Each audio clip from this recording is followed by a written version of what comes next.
Еве на назад во студиото направивме една кратка пауза со рекламите.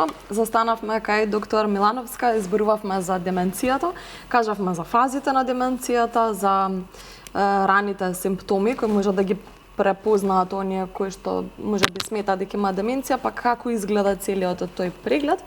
Но она што сакав да ве прашам, а моравме веќе да ги најавиме рекламите, во последниот период, особено на социјалните мрежи, гледаме дека луѓето објавуваат, па некако им помагаат тие социјални мрежи за пронаоѓање на лицата кои што можеби случајно може да се изгубат, сакајќи нели да купат нешто или да излезат од своите домови. Прашањето ми е како ние да се однесуваме доколку го пронајдеме тоа лице. Доколку сме виделе на социјални мрежи дека некоја лице изгубено во нашата населба, како да изреагираме кон тоа лице, да го смириме, за да се јавиме кај оние кои што го бараат лицето. Во последно време членовите на семејството стануваат свесни, се разбира по сугестија на лекарите дека таквите пациенти многу лесно можат да залутаат, да се изгубат, па дури и во познат простор. И обично им купуваат часовници во кои што има систем за пратење и лоцирање на супер идеја за оние кои што може не се сетиле. Така, да, и лоцирање на родителите, и многу е полесно да се пронајде. Обично тие не можат да отидат премногу далеку, во најголемиот број од случаи, тука се некаде или до најблискиот маркет или до најблиското пазарче.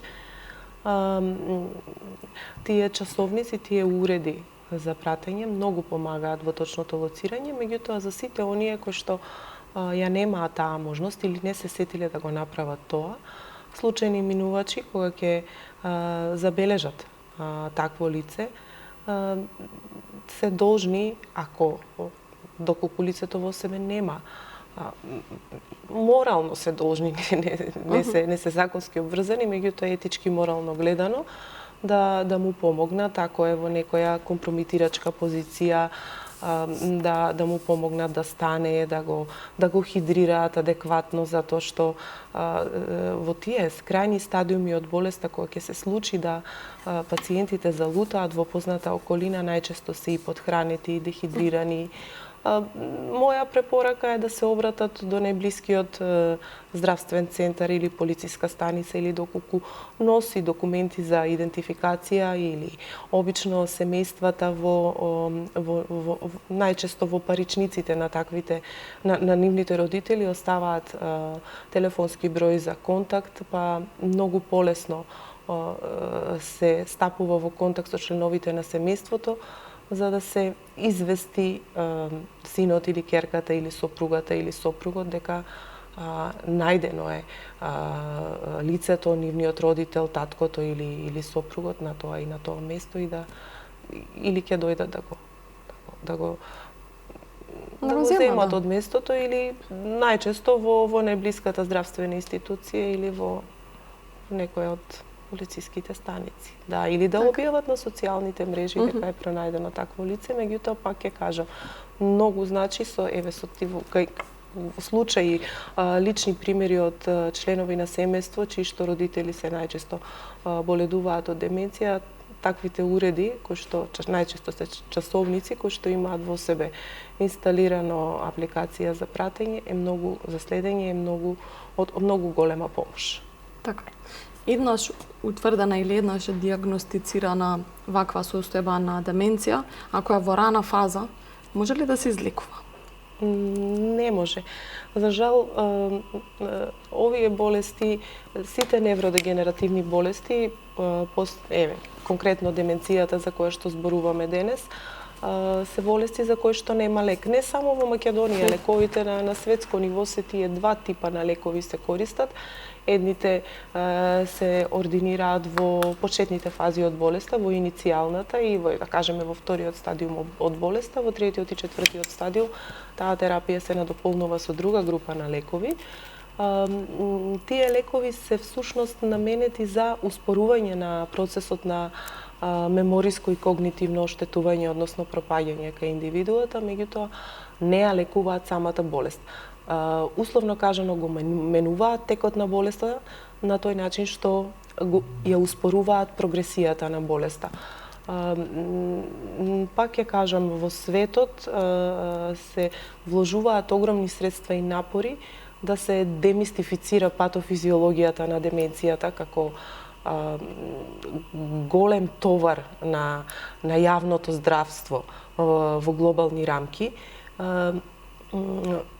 Се дошло до сознание дека во основа и на сите невродегенеративни болести лежи еден процес на невроинфламација, односно процес кој што доведува до таложење на абнормални протеински продукти во мозочното ткиво помеѓу клетките и се работи на изнаоѓање на лекови кои што ќе го спречат прекумерното таложење на протеини кои што всушност невозможуваат нормално комуницирање на синапсите на мозочните клетки.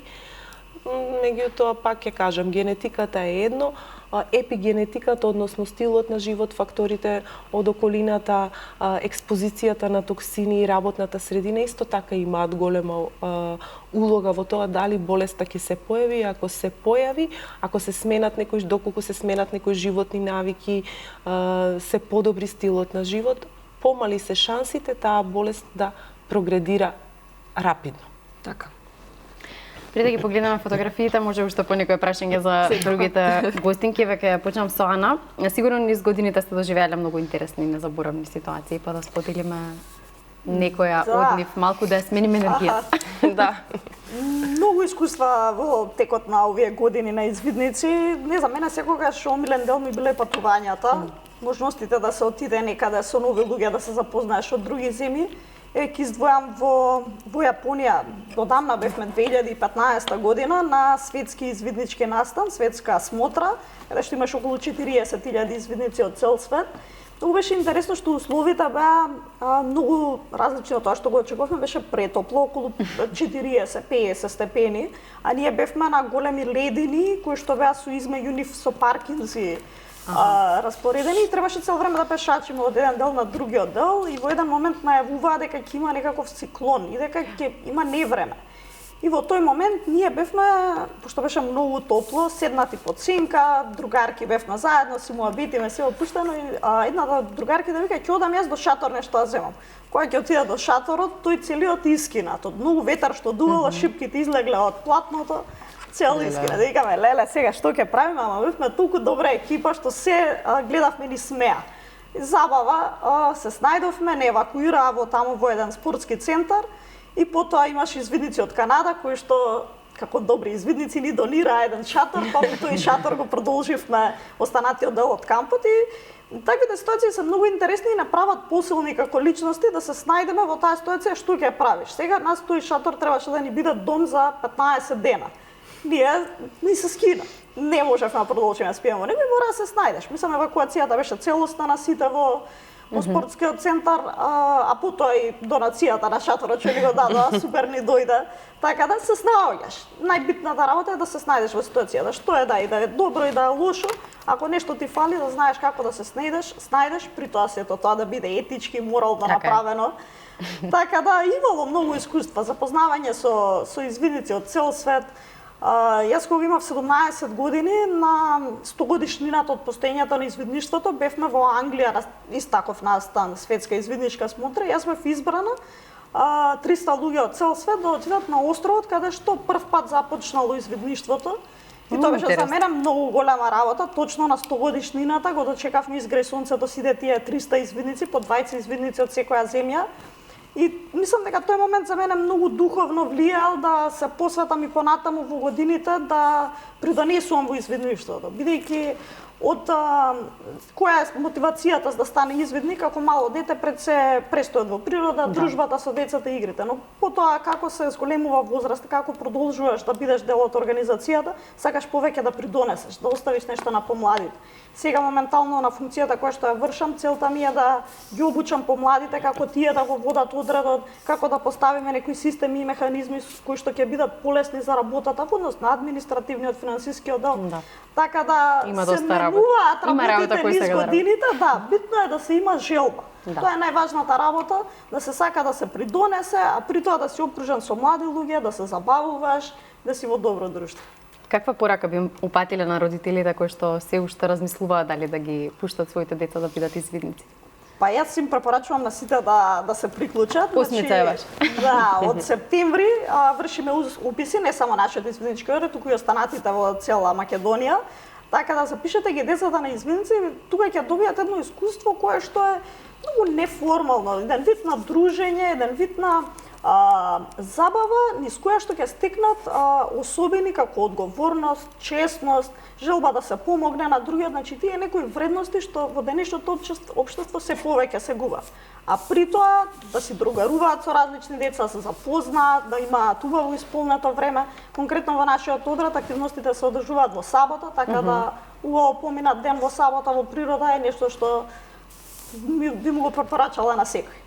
Сега ми дојде прашањето од Бисера од Приеска на што ме асоцира извидништво на Грашак. Да сменам одговорот од Приеска. Поздрав до Снежа Грашак. И до Петар беше. Да, и до Петар. Да, интересна работа беше тоа видео кое што го снима они со друга цел за заштита на природата, конкретно на некој од нашите реки беше и детето си имал искрен одговор дека во моментот бил навистина гладен и уморен и сакал некој поголем оброк. Ние на извидници иначе во однос на едењето се јадеме и грашак правиме и хамбургери правиме, така да имаме разновидна исхрана. Бурито. Бурито има ли? Да, сега тоа е многу. Да, тие се најка помодерни работи, порано се знаело грашок, лека се правело граф обавезно, без граф не можело. Копани, нели тоа, мусака, не баш. Тие помалце, пошто треба големи печки, така да може чорбести, плюс и за децата е добро да имаат во денот еден течен оброк, така да ги практикуваме тие работи. Да, добро, да се пошегуваме малку, зашто да не. Александра, пред да ги погледнеме фотографиите, сакам да прашам што вас те научи работата со деца? Што научивте вие од нив? Трпение. Сигурно.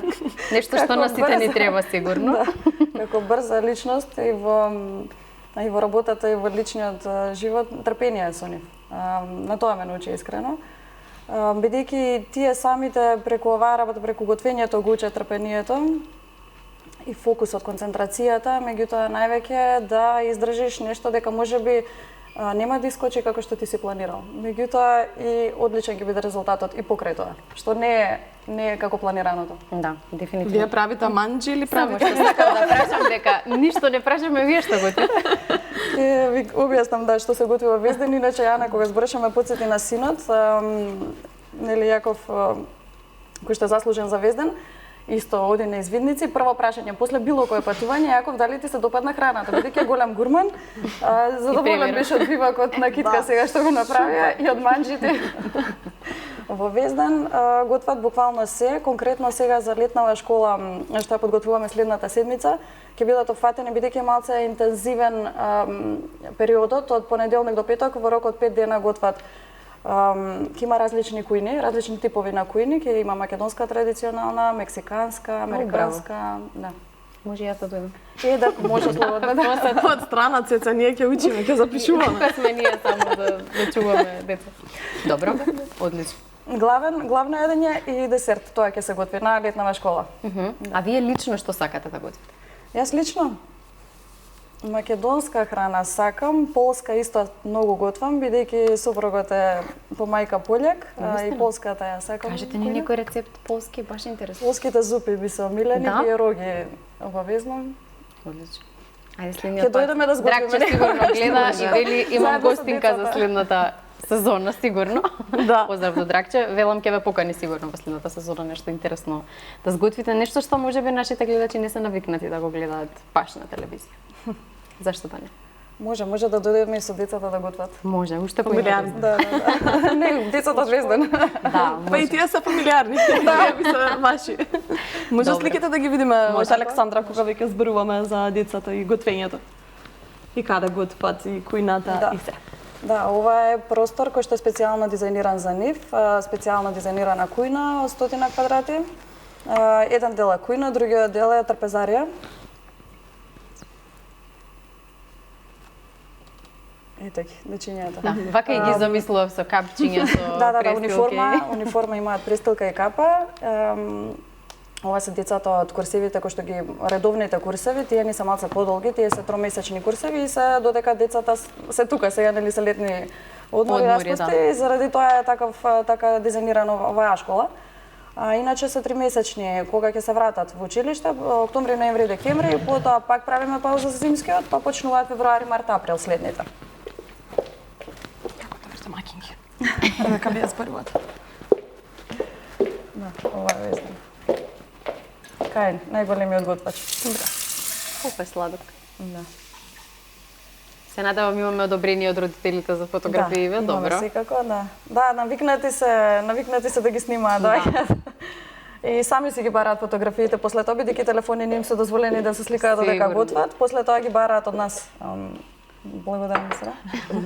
Сега во денешно време, ако нема фотографии, исто како да не се случило. Да. Овде што се правеше? Некако пред одат фотографиите, добро. Таму меса од брашно, ќе имаат и тоа заборавив да кажем италијанска, има еден ден италијанска, значи свежо од брашно прават свежа паста. Со тирамису заедно. Браво. Еден дел. Е подобро од мене понеделникот е тој. Јас знам да готвам, ова е многу сериозни рецепти. Викам Цеца ќе се одиме. А рецептот за таа е многу едноставен. Да? 100 грама брашно и едно јајце, значи нема ништо со свежата паста комплицирано. Сите мисла дека тешка. Ама за кога е правење нешто со всушност не е. сукање и така изгледа комплицирано. Тебе така ти изгледа сукањето е многу лесно иначе. Да, никогаш не сум пробала и да може би. Од тоа само бев сум пробала. изненадена. Правеа пита еднаш, правеа пита сукана, и тоа бев изненадена како го изведоа. Затоа што за мене е тешко тоа. Да, сигурно. Тие што вежбале со баби, како реков, тие со баби што биле брзо учат. И брзо учат, мислам, побрзо од возрастните и многу брзо ги впиваат работите. Да, сигурно, како и се друго. Им се развива трпение и креативноста, многу фокусот, концентрацијата. Одлични се. Браво. Така. Едно дана да ги едни видим. готвачи кои што се надам ќе останат во Македонија. Се надевам. И сигурно јас ќе дека дојдат нема. кај Да, вас. да, да. А дека ќе има, да, излагаат супер одлични готвачи. Браво, да. баш ми е драго. Може дана да ги видиме фотографиите, Ајде. кога сме кај децата, од готвењето се Да префрламе на прочитаме извидништвото. некаде. Ана, од Ана. Да. Многу. Ова веќе Александра. кога сме со доготвењето, оваа фотографија исто така поврзана, ова е дел од еден извиднички надпревар, Дион. Тоа е за извидници, веќе средношколци и постари од тоа. Се оди на стаза што е долга околу 20 километри можеби, се снаоѓаш по разни точки. И вечерта доаѓаш на едно место каде што треба да си подигнеш сам камп со шаторски крила и да подготвиш вечерата. И тука е ова моментот, вечерата ја подготвуваме, мислам дека беше нешто салата и кобасички на оган. Така да тука сме веќе преуморни сите, одвај чекаме да јадеме и да го завршиме денот да си легнеме, така да едно од подобрите искуства за еден млад човек што може да го има во тимот четворица, одиш по планина сам, се снаоѓаш и тоа ова е во периодот кога не сме имали интернет. Ова е 2009 година, мислам дека. Така да без интернет, мислам имаш топографска мапа, хартиена, со компас се снаоѓаш да стигнеш на одредени точки, Браво. околу 6 до 8 точки се. Стигаш таму и го правиш тој бивак и одвај чекаш да завршиш да си легнеш. Ова е слика во Англија, во Гилвел паркот. Јас 6 години бев волонтер во Европскиот извиднички регион. Еден од последните состаноци ни беше токму во Англија, во овој парк, и тука е статуата од основачот, Лорд Баден Пауел. Истава слична ваква слика имам и од 2007 година тука сликана, ама ова е веќе малце понова, 2024 година. Заедно со мојот тим. Одлично. Ова е тоа од Јапонија. Ова е моментот кога ние сваќаме дека немаме шатор, дека треба да си најдеме шатор. Баш сте среќни. Да, баш сте среќни, мислам, не го гледавме тоа како нешто лошо, го гледаме тоа се случило. Да. Не можеме ние да го сошиеме сега тамо шаторот. Ама Ќе се снајдеме некако, да. Извидници Баш сте, пред ќе се снајдете. извидници. И голем поздрав до сите девојки на фотографија, ова ни беше едно од така поголемите авантури. Ова е местото каде што почнало извидништвото во 1907 година, тука бев сама. Фотографиите се со многу полош квалитет затоа што и немавме тогаш толку добри камери, телефони. Ова не е воопшто лошко. Да. Да, Сега ова е имаме ChatGPT. 2007 година, баш на тој Браунси остров каде што почнало све. Да, се гледа дека е одамна по вас. Да. А не по фотографијата како? Ова ни од прославата сега минатата година 70 години од постоењето на одредот. Би се рада не си ти тука некаде? Не требаше да додам, добро. ми пиша Ана, ама Ние не. после тоа, да. Бевме заедно, така да тука е прославата, имавме формален дел кој што беше во киното Фросина, на кој што имавме говор јас, градоначалникот на општина Аеродром, старешината на Сојуз на извидници на Македонија, така да беше малце под поформален карактер и после тоа следеше коктел, забава, везилка и имавме донација во однос на храната, за сето тоа да биде убаво, пријатно за сите присутни таму. Така да беше еден убав настан и спој на генерации кој што се дружевме. Ова е слика 99, тоест 2000-та година, тогаш јас дадов извиднички завет дека ќе бидам извидник. Колку години имаш, Ана? 10 години имам тука. Ова ми е една многу драга слика, затоа што тоа се моите почетоци баш. Да. Браво. Ова е интересно, ова е пак таква светска извидничка смотра, но во Шведска. Јас имав работа како волонтер, пошто имав над 18 години, во еден парк направен од дрво. И сега ние требаше да приготвуваме таму некои реквизити од дрво и прв пат работев со моторна пила, коавме некои големи дрва, со бормашина, со сето тоа, така да беше едно интересно искуство за мене да пробам некои нови вештини. Значи вие сте мајсторот Како се по дома. снајде? Па добро, има луѓе кои што ти објаснуваат што како и тоа е во ред. Ова е пред Европскиот парламент во Брисел, заедно како дел од мојата улога во Европскиот извиднички регион, каде што бев еден од тимовите што креиравме една методологија за мерење на влијанието на младинските организации кај младите, односно конкретно за извидниците, како извидништвото влијае на младите луѓе и ја креиравме таа методологија и тука имавме настан за презентација. Имаше присутни делегати од собранието од Европската унија и тие дадоа свој придонес за тоа и коментар како им се допаѓа целиот тој момент и за мене беше едно уникатно искуство прв пат да бидам воден на таква институција во Европа. Одлично. Супер. И остана на докторката, Цица, Така е. да гледаме фотографиите. Ајде да дзирнеме Најчесто. што издвоивте вие, се надам нешто приватно. Најчесто моите патувања се поврзани со посета Со на едукација. стручни, да, стручни собири, конгреси. Ова е минатата година од Интернационалниот конгрес за епилепсија во Лисабон. Да, мислам дека следат уште неколку фотографии од таму, прекрасно искуство.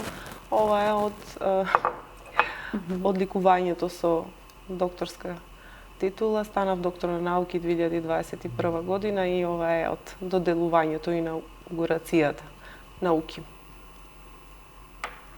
Да. Значаен момент. Да, ова е една година претходно, исто конгрес за епилепсии.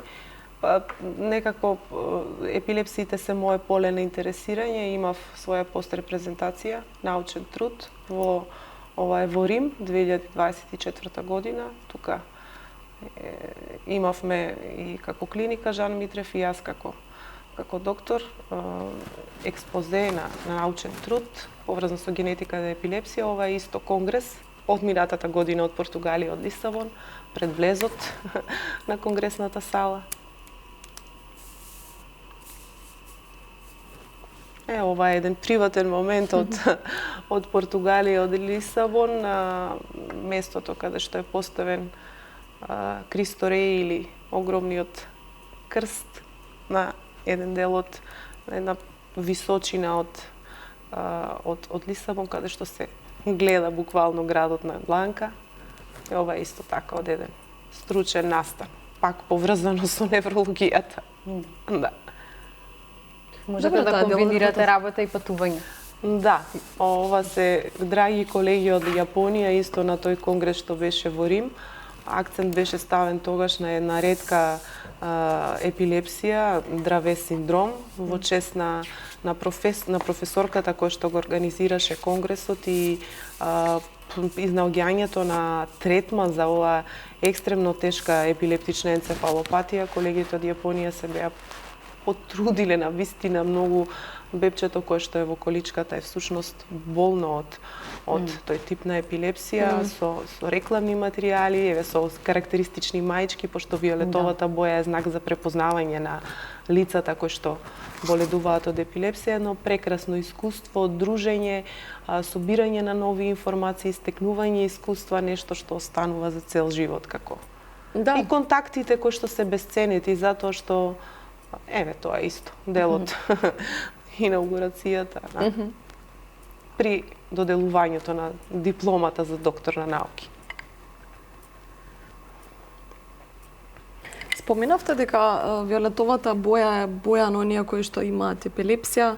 Диабетичарите знаат да носат алкички, за да знаат луѓето околу нив дека се диабетичари. Колку ги препознаваме тие знаци, односно боите кои ни кажуваат на одредена болест? Доволно ли сме информирани? Може би на не. светско ниво, да, меѓутоа кај нас не. А обично за епилепсијата можам да кажам дека и колегите од клиниката за универзитетската клиника за неврологија и од градската општа болница 8 септември, па и во склоп на нашата приватна клиника, во склоп на клиничката болница Жан Митрев, се трудиме да го одбележиме секој позначаен датум, затоа што скоро сите болести од сите области, па и од областа на неврологијата имаат светски денови за борба против истите. Виолетовата е боја за препознавање на, има една организација на светско ниво, Интернационална лига за борба против епилепсија. Веќе се оддалечиме од темата деменција, меѓутоа конкретно кога станува збор за боите за препознавање, виолетовата боја е знак за препознавање помеѓу фелата, сега не знам помеѓу генералната популација колку, меѓутоа информирани се луѓето. Секоја година кога го обележуваме светскиот ден за борба против епилепсија, колегите, па и дел од соработниците, па и дел од пациентите облекуваат маички со виолетова боја и најчесто се тоа јавни настани, во кој што ќе се кратко брифирање информација за тоа како да му се помогне на пациент кој ќе добие епилептичен напад генерализиран во јавен простор. Потоа жолтата боја, жолтото але е всушност символ на светскиот ден за борба против Паркинсоновата болест. Така, секоја болест си има одредена боја. Цеца, при крај сме веќе со овој дел. Да се заблагодариме или не толку при крај? Имаме уште 2-3 минути да ги прашаме Александра и Ана за можеби препорака, совет. Можеби јас би го заокружила овој разговор со некој прашање за тоа што го очекува ова лето. Вака, ние имаме летни извиднички кампови, а моментално во јули месец ќе се одржи во извидничкиот центар во Охрид. Тоа е камп наменет за сите извидници од цела Македонија. Одлично. Тоа не е само за летово и со тековните активности започнуваме од септември кога вршиме и упис на нови членови. Одлично, ќе имате време за одмор или не? Па да, сега подготвуваме некои работи за од септември, што како да се стартува годината, ама генерално летото е за кампови и одмор. Секако. Вашето лето?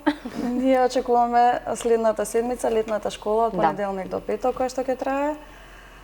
Би ги советувала сите родители да не се плашат, да ги запишат децата и на извидништво и на готвење, бидејќи добиваат една активност која ги зближува семејствата.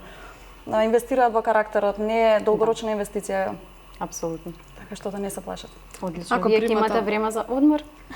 Па, Сега нема такви планови. се Во најде. септември. Докторке, вие ќе одмарате? Да. Има време. Да. Одлично. Мислам дека можеме да го заокружиме некако убаво разговорот. Ви благодариме многу што бевте наши гостинки. Се надам дека ви беше пријатно. Благодариме на поканата. Одлично. Пак ќе ни дојдете. Така. Да.